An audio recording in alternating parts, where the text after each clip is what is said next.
Hi, prayer partners. Hope you've had a good week. We've spent the last few weeks talking about family life, husbands loving their wives, wives submitting to their husbands, parents giving godly advice and direction to their children, children obeying their parents, grandparents' involvement in the family, and then last week we talked about the influence of a godly man. And today I want us to talk about the influence of a godly woman, godly mother. And in Acts chapter 16, it says that Paul and Silas and the rest of their company were uh, leaving Troas and made a course to Philippi. And when they get there, it says that they stayed in that city for a number of days. And then in Acts chapter 16 and verse 13, it says, "And on the Sabbath day we went out of the city by a riverside where prayer was to be made, and we sat down and spoke to the women which resorted there. And a certain woman named Lydia, a seller of purple of the city of Thyatira, which worshiped God, heard us, whose heart the Lord opened, that she attended unto the things which were spoken of by Paul." Now, just to kind of put things in context here, this is an unusual situation, to say the least, especially in that day and time. Women usually didn't float to the top of the business world, and here Lydia is a seller of purple. Now, what was that talking about? Well, the purple garments it's referring to here were those who were worn only by those of the most extreme wealthy or the most affluent or royalty, those who were in uh, the leadership of their cities and towns.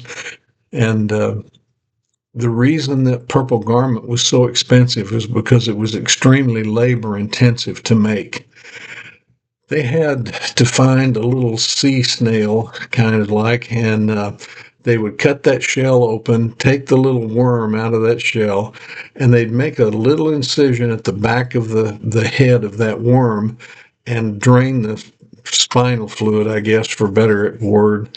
And there was about a half a drop, and it was a very bright colored purple. And that's what they used to dye garments with to turn them purple.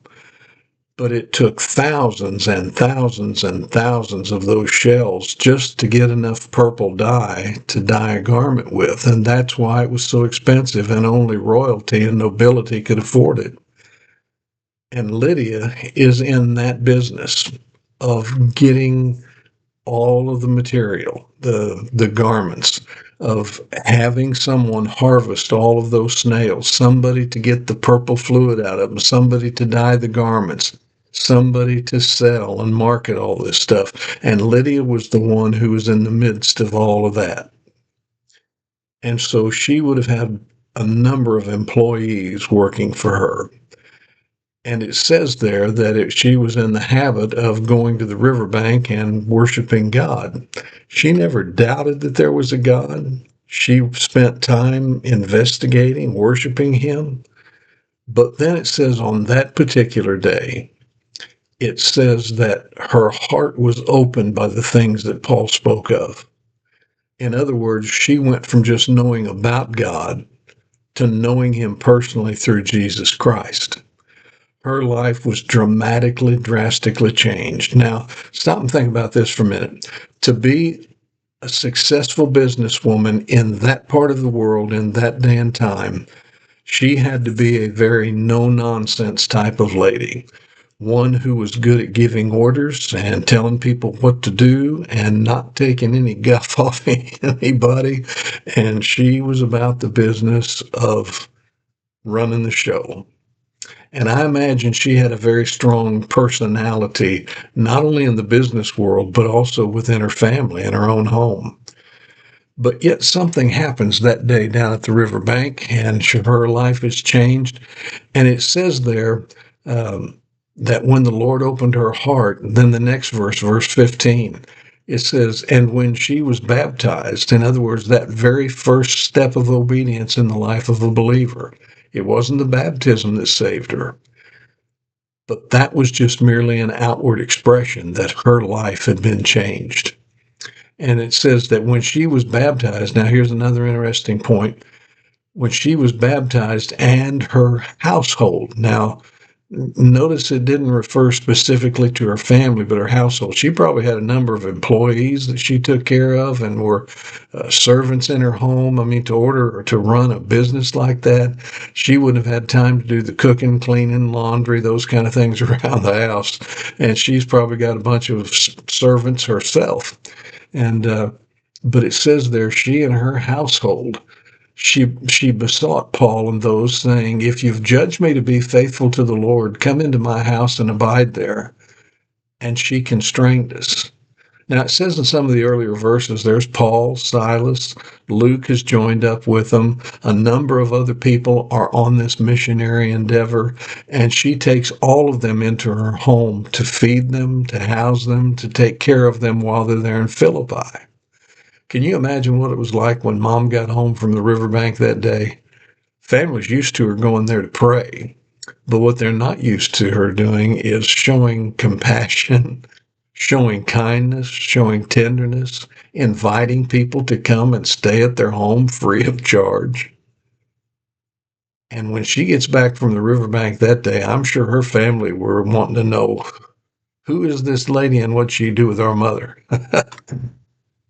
But they noticed there was not just a change, but there was a genuine change. Something was different about her and the influence that she had on her family, to the point that it says that not only was she baptized, but her household, her influence in her family, the change in her life that they could see, that they knew something was different about Mom. Later in this chapter is the story about Paul and Silas who were in jail, and the Philippian jailer that we talked about last week. Same thing happened in his life. He was so dramatically changed that his family saw a difference in him and they wanted what he had. Lydia comes home from the riverbank and her life is so changed.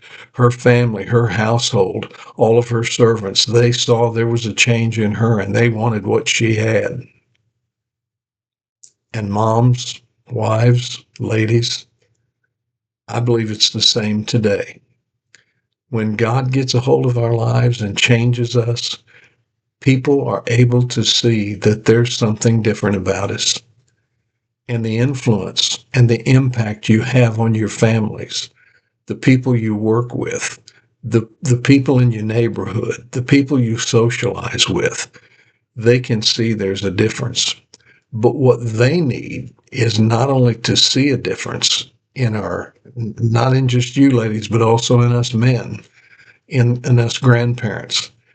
They not only need to see that there's a difference in our lives, but they need to hear from us, from our mouth, what brought that change about, who was responsible for the difference in our life, and to be able to simply share with them, Jesus Christ is the one who's made the difference in me.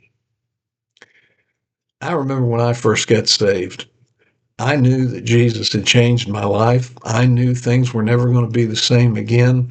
But as a brand new Christian who had no background in church whatsoever, I didn't know Genesis from Revelation. I didn't know what it meant to pray. I didn't know any of that stuff. I'd never been in Sunday school, never attended vacation Bible school. I didn't know any of that stuff. And it was hard for me because I knew that Jesus had changed my life, and I knew it was because I prayed and asked him to forgive me. But other than that, when somebody asked me what happened to me, I really didn't know what to say or how to go about it. And that's why discipleship is important. That's why it's important that husbands love their wives. That's why it's important that wives submit to their husbands. That's why it's important that children obey their parents. That's why it's important to have grandparents with an influence in their family to say, this is why we do what we do. This is where we find this in the Bible. Somebody with the experience of walking with the Lord to help us understand what to do, how to do it, when to do it. So, ladies, When you find yourself in that position of submitting to the Lord, you'll not only be able to submit to your husbands, but also to those in your household, those in your circle of influence. They're going to see a difference, and they're going to want to know what made the difference in your life. And it's all because of Jesus.